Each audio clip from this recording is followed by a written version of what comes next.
मग तुला दिलेलं बावनकुळ्यांनी पत्र होतं काय? जर रद्द करायचं सांगितलं नाही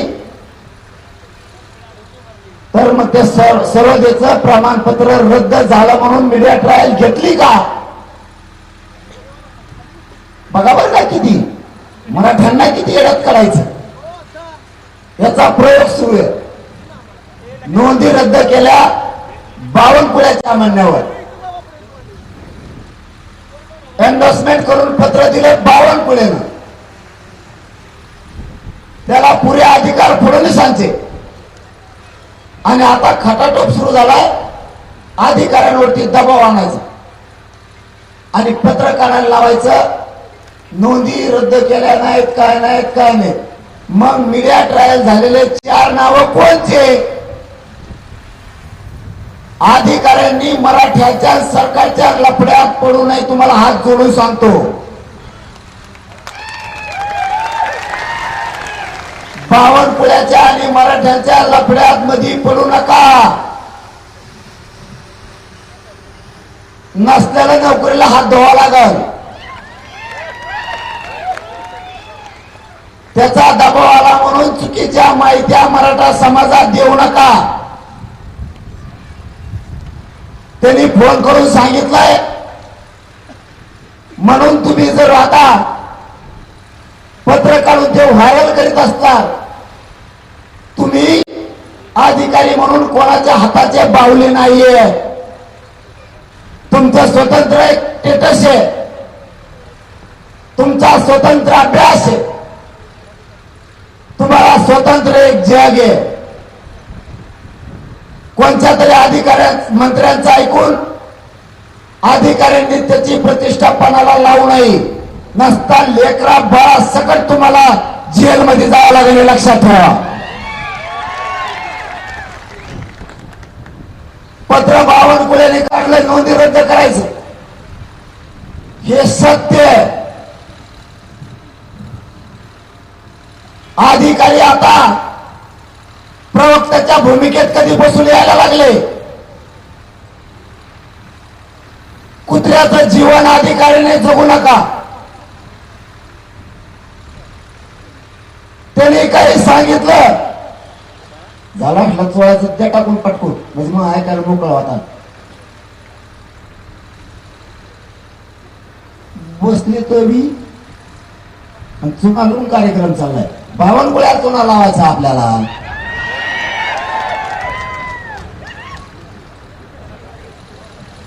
खोट आहे का मी बोललेलं आताच? टाकलेत नाही ते पायात आता खाली पाठवून. इतक्या माणसात मराठ्या झपका आणतात, बावनकुळ्याला किती लवकर झपका आणते.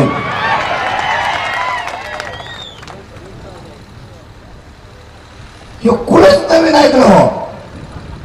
श्याम कुळ ऐकलं, हे ऐकलं, ते ऐकलं, हे मधूनच आलंय बावनकुळ.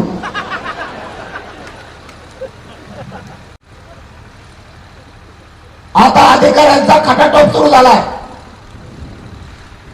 महाराष्ट्रातल्या मराठ्यांना या कवठे महाकाळच्या नगरीतून सांगतोय,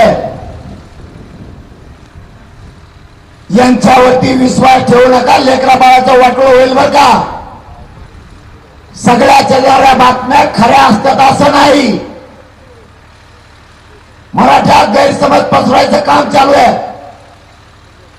बावनकुळे त्याची बाजू शेप करायला लागलाय. हे सुद्धा या कवठे महाकाळच्या नगरीतून सांगतो. 2 दिवसापूर्वी एकनाथ शिंदे साहेबांनी सांगितलंय, आमच्या मंत्र्याची झालेली चूक आम्ही दुरुस्त करायला लागलो. तेव्हापासून धरणीमाय बावनकुळ्याला जागाच द्यायला त्याने सुरू केलं. मग आपण सुद्धा जर शिंदे साहेबांनी त्यांच्या मंत्र्याची चूक दुरुस्त केली तर मराठ्यांच्या नजरेत महाराष्ट्रात आपलं सरकत पडणार आहे. आपण मराठ्यांच्या नजरेतून पडू. आपण सुद्धा आपली चूक सुधारू, फक्त मीडियात म्हणायचं नाही. तुम्हाला जर एवढा खटाटोप करायचा आहे, रद्द करायची गरजच नव्हती. आता रद्द केल्यात. त्या 4 लोकांची मीडिया ट्रायल सुद्धा घेतली.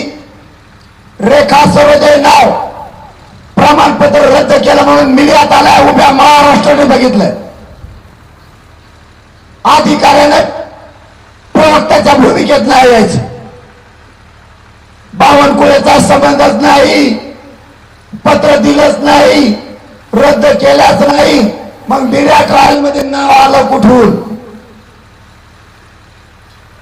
वय प्रवक्ता आता त्या स्वामीला मला तूच प्रवक्ता होय. आता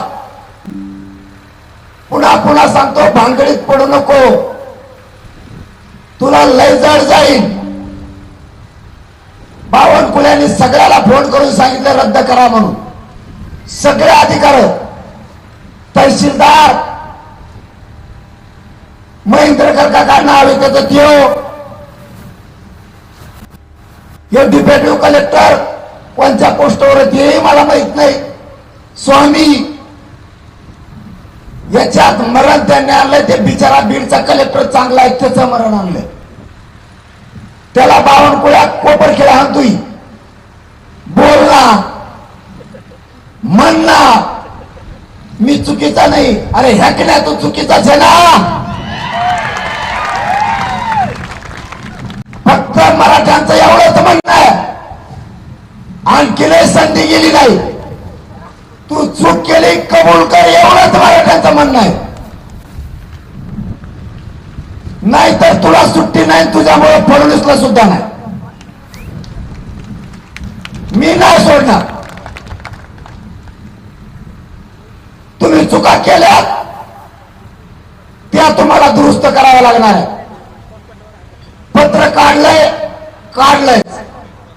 आता जर प्रवक्ता झालाय बीडचा अधिकारी, तर याच सुद्धा उत्तर दे. आता त्या दिवशी 4-5 दिवसापूर्वी स्वतः देवेंद्र फडणवीस साहेबांनी आणि बावनकुळेंनी स्टेटमेंट केलंय. उभ्या महाराष्ट्राने ते ऐकले. राज्य सरकारचा किंवा राज्य सरकारच्या मंत्र्याचा या प्रकरणात कसलाही हस्तक्षेप नाही. ऐकलं नाही सगळ्यांनी? राज्य सरकारचा आणि मंत्र्याचा या नोंदी रद्द करण्यात, संभाजीनगरच्या, बीडच्या आणि परभणीच्या रद्द करण्यात हात नाही. कारण सुप्रीम कोर्टाच्या आदेशाप्रमाणे, त्या जजमेंट प्रमाणे जिल्हा जात पडताळणी समितीत हस्तक्षेप करता येत नाही, असं स्टेटमेंट त्यांनी दिलं. मग जर तुम्हाला हस्तक्षेप करता येत नाही तर बावनकुळ्यांनी प्रमाणपत्र काढलंच कसं? तुम्हाला जिल्हा जात पडताळणी समितीत हस्तक्षेप करता येत नाही, तर मग बावनकुळ्या मंत्र्यांनी पत्र काढून हस्तक्षेप केला कसा? अरे किती येड्यात काढणार तुम्ही मराठ्यांना? आता आम्ही येडे राहिलो नाही. तुमच्या खोट्या बोलण्याला आता आम्ही भीक घालणार नाही. कारण वाटोळं आमच्या लेकराचं होत आहे, तुमचं नाही. तुम्ही आमच्या जीवावरती निवडून येऊन कमवून बसलात. आता हे पश्चिम महाराष्ट्रातल्या मराठ्यांना सुद्धा कळालं, आपण हायगाई करता कामा नाही. जर आपण हायगाई केली, आपले लेकरं सुद्धा आता उपाशी तापाशी मरणार आहेत.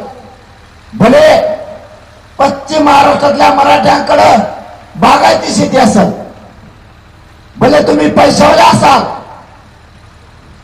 तुमचं चांगलंही चाललं असेल, पण याचा अर्थ असा नाही की एक ना एक दिवस तुमच्या जमिनी कमी होणार नाहीत, असा अर्थ होत नाही. आज तुमच्याकडे 10 एकर असेल, 50 वर्षानं आपण अर्ध्या एकरवर येणार आहेत. 2 एकरवाला 10 गुंठ्यावर येणार आहे. मराठ्यांनी लक्षात ठेवा. याच्यात तुम्हाला पोरंही शिकता येणार नाहीत, उत्पन्नही होणार नाही, आणि उत्पन्न झालं तर त्याला भावही मिळत नाही. म्हणून सावध व्हा, आणखी वेळ गेली नाहीये मराठ्यांची. आपल्या लेकराला जर आता आरक्षण दिलं तर तुमचे पोरं पोरी उच्च शिक्षणात जातील, नोकऱ्यात जातील. शेतीचा पैसा उत्पन्नातून मिळालेला आणि नोकरीचा पैसा तुमचेच लेकरं बाळ सुखी होणार आहे ते मराठ्यांनी लक्षात ठेवा. म्हणून आता घरात बसायचे दिवस नाहीये. सगळ्या मराठ्यांनी ताकदीनं आंदोलनात उतरून आपल्या समाजाला मिळवून द्यायचं. याच्या माध्यमातून त्यांचा डाव आहे. आता फक्त स्पष्टीकरण देण्यासाठी मरामर सुरू झाली. आम्ही ते केलंच नाही. आम्ही कसे खरे हे दाखवण्यासाठीच मरमर सरकारची आता सुरू झाली. आम्ही चूक केलीच नाही. कारण त्यांनी वय केलं. पश्चिम महाराष्ट्र जर एवढा उत्साहाला मानल्यावर विदर्भात मराठवाड्यात आता काय होईल. कारण तुमचा राडा बघून विदर्भातले मराठी असे खोळून उठलेत. खोटं नाही सांगत आहे बाबा. तुमचा योग एकजुटीचा जलवा बघून महाराष्ट्रात नुसता राडा सुरू झाला. जाळून दूर सगळंच आता आम्ही फोन उचलून बेजार झालो. मराठवाड्यातले म्हणतात आपल्या जिल्ह्यात काव आहे. अरे म्हणलं आपण एकच आहेत ना. नाही नाही नाही नाही म्हणतात अरे पश्चिम महाराष्ट्रात जर 1-1 किलोमीटर गाड्या बसणार आता आपल्याला रेकॉर्ड तोडायचा. बघा आता रिस्क काय लागली मराठ्यात. मराठ्यात जागे झाले. आता ते म्हणतात विदर्भात मराठवाड्यात मंत्री फिरून द्यायचा नाही 29 ऑगस्ट नंतर. झाली सुरुवात. हे काम कुणी केलं असेल बावनकुळ्यांनी. असा दिसतोय बेकार. असं जाणार कोणीच बघितलं नसेल आमची. बरं असा माणूस महाराष्ट्रात बघितलाच नाही. औषध कोणाचं आहे. जाणाराच इंजेक्शन दिल्याच्या नंतर बघितले असे प्रकार. तू वाटा गेला आता तुला सुट्टी नाही. तू किती अधिकारी पुढे घाल. तू किती आता खऱ्याचा खोटं करायचा प्रयत्न कर तुला सुट्टी नाहीये. कारण तू पाप केलंय. मराठ्यांच्या लेकराचं वाटोळं करायचं ते तुला आता भोगावं लागणार. तू हे पातक करायला नको होत. मराठा समाजाच्या गोरगरिबांच्या लेकरांवरती अन्याय करायला बावनकुळ्या तू नको होता. यांच्या जीवावरती आलंय.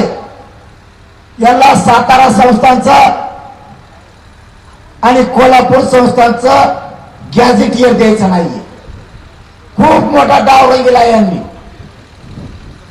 खूप मोठा.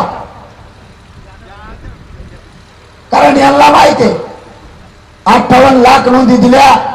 मग घसा बसलाय बरं का. त्यामुळे समजून घ्या. पट्टा खाली होत नाही. 96 कोळी मराठा आहे ना 52 थोडाच. पट्टा पुट्टा खाली नसतो. आपलं एकदा का उधळलं घोडे तुकडा पाडूनच माघारी फिरताय पुन्हा तलवारीने. आई नाही करत. म्हणून तर माझ्या जातीचा माझ्यावरती विश्वास आहे. हेच पोरग समाजाला मोठं करू शकतं. उगाच मायबाप म्हणत नाही समाजाला मी. नाही तर तुम्ही इतक्या पावसात बसत नसतात. आणि मला पावसाचं कारण सांगत येते का ना. हे चाबरे कुठे गेली ती. पाऊस आला तरी मराठी उठत असतात का. पावसात पाऊस आपल्याला काय करतोय. आपल्या बापानं आपल्या राजानं आपल्या छत्रपतींनी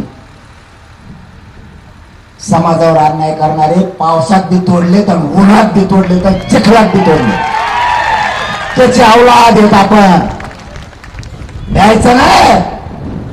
रगील वागायचं. कट्टर कोणाचे मराठे सरकार कोणाचा बाप नाही होऊ शकत.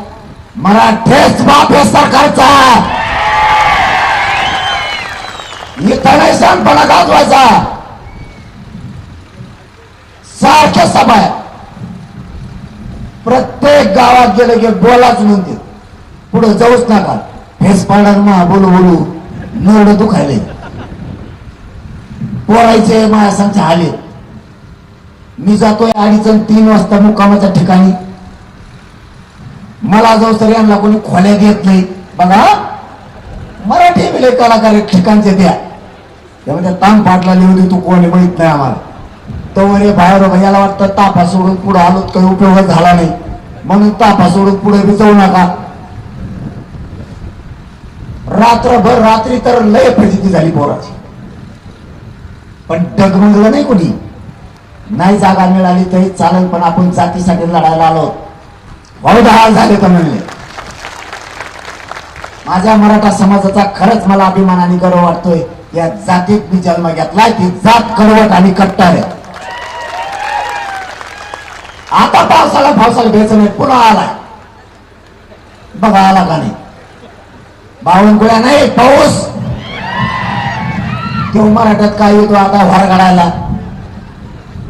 तेव्हा काय सुतात दिसत नाही प्राणी. पण पावसाच्या आधी मी ओळखीणार, टेन्शन घेऊ नका, तुम्हाला भिजून देत नाही मी. मला तुमचे नाही हाल करायचे. माझे हाल झाले तरी चालतील, माझ्या समाजाचे लेकराचे मला हाल नाही होऊ द्यायचे. त्यांना सुखाचे दिवस आणायचे तर आणणार आहे मी.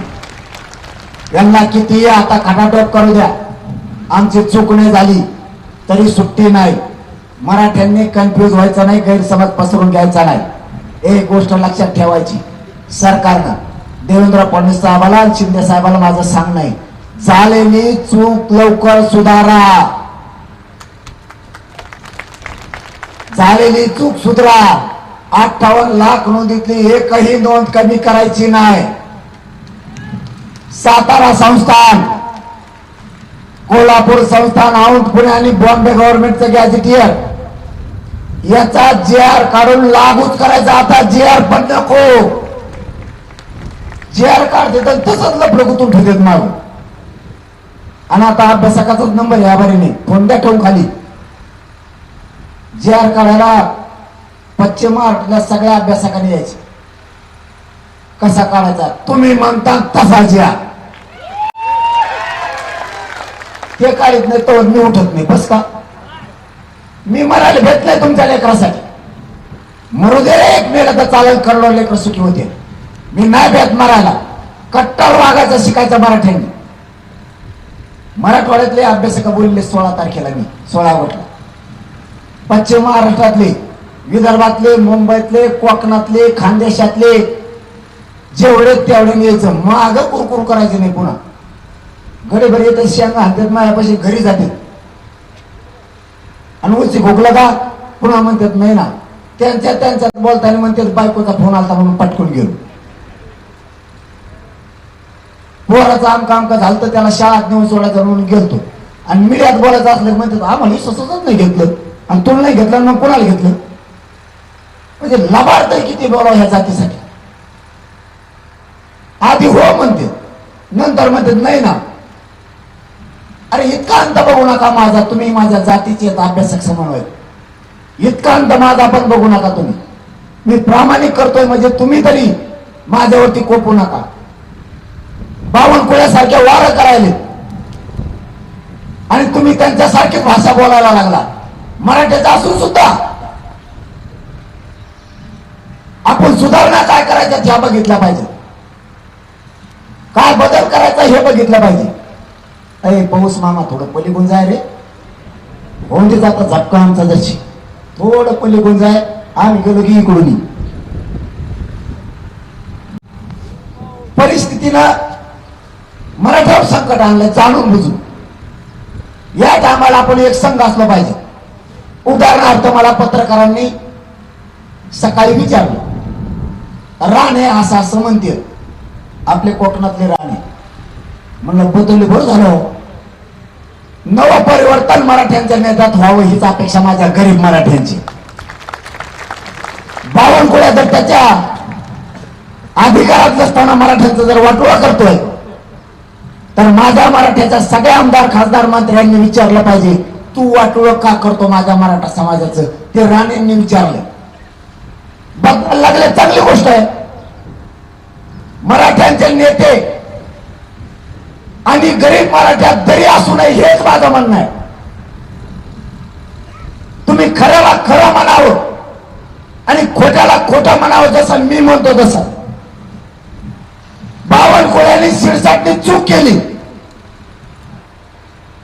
हे मी म्हणतोय, खोटा आरोप नाहीये. मला जर सरकारला खोटं ठरवायचं असतं किंवा खोटे आरोप करायचे असते मी खऱ्याला खरं खोट्याला खोटं म्हणतो हे माझ्या मराठ्यासमोर सिद्ध केलं ना. आज कवट्या महाकाळमध्ये सुद्धा सांगतो. या प्रकरणात मी छगन भुजबळला काय बोललो का? धन्याला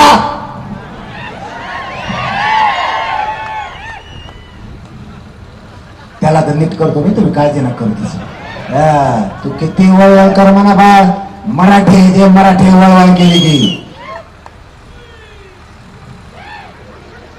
हे काय होतो तुमच्याकडे नवीन नवीन प्रयोग येत राहू. मी एक 5-6 महिने राहायलाच येतो तुमच्याकडे. खरंच ना, राहायलाच तुम्ही मला ऐका तरी मिळत आरलाच पोटे वेगळं आलं की त्या पुढे खाली एका पुलाखाली होत झाली मोठ्या आणि फुल गर्दी झाली आणि नुसतं टॉय टॉय म्हणून काय वाजत असेल लोक. मी इकडे तिकडे खाली बघतो, खालून वाजाना. काहीतरी वेगळी कला आहे तुमच्याकडे. हे बावनकुळे तर खालून टॉय नका वाजू, जायचं उडून ते जाणार. मी खोटे आरोप करत नाही. मी याच्यात छगन भुजबळचं नाव नाही घेतलं नसता, घेतला असता. त्याने काही केलंच नाही. मराठ्यांवरती असे संस्कार नाही की बळत कोणावरती आरोप करायचे. चुकला की नाही सोडायचा हे मराठ्यावर संस्कार. बावनकुळ्याने चूक केली आणि शिरसाटली. मी त्यांनाच बोलणार. सध्या महाराष्ट्रात सगळ्यात खुश मंत्री कोणता असेल तर छगन भुजबळ. तेव्हा म्हणलं असं बरं झालं बावनकुळ्याच्या काळात गुतलं. आता बघ उद्योग तू, कारण त्यालाही माहिती हमेशा मलाच पुढं घालते ते बी वाच वाच वाच वाच वाच वाच करत. त्याला ओबीसी ओबीसी म्हणते. गरीब ओबीसी वाटतं मराठीच्या लेकराचं कल्याण व्हावं. ओबीसीचे नेते नेते एक येत आणि त्याला पुढं घालते. ते वाच वाच करत आणि मग ते होतं दुश्मन. त्याला मराठ्याने सोडलं, ओबीसीने सोडलं.